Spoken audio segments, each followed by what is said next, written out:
In yesterday's reading from Isaiah 51 to 55, we saw a beautiful picture of what Jesus would accomplish for us at the cross.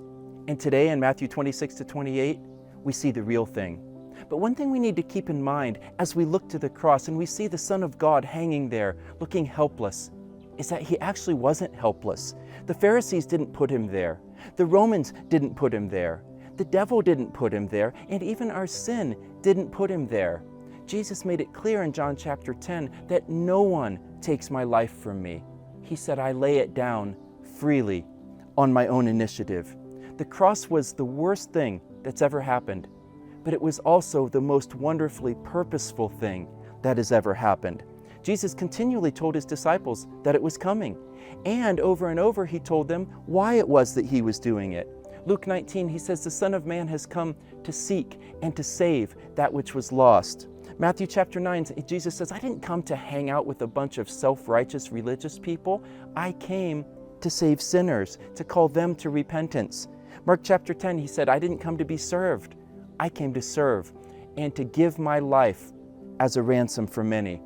In chapter 26 of today's reading, at the Last Supper with his disciples, Jesus makes it perfectly clear that he was going to let his body be broken, that he was going to shed his blood for one reason, for the forgiveness of sins.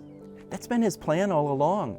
Revelation 13 verse 8 shows us that he planned this long before there was even a single person to redeem.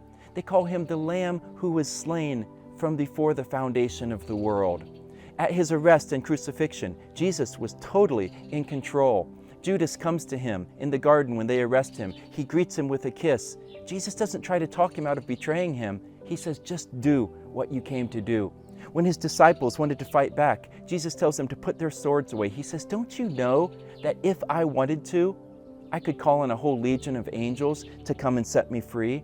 When he stood before Pilate, the one who had the authority to release him, Jesus didn't say a single word in his own defense. He allowed them to spit on him. He allowed them to mock him, to beat him mercilessly, and to nail him to a cross, and to hang him there between two thieves like he was a common criminal. And he did it for a reason. For God so loved the world that he gave his only Son, that whoever believes in him would not perish, but have everlasting life. Our job now is to go out and share that good news. At the end of Matthew 28, after Jesus was raised from the dead, and just before he ascended into heaven, he says to his disciples, go and tell the world about this. Make disciples of all nations. Tell them that they can be forgiven. Tell them that they can be reconciled to God. Tell them that they can be filled with the very life of God, and that they can know him, that they can love him, that they can walk with him, and live in the joy of his presence forever.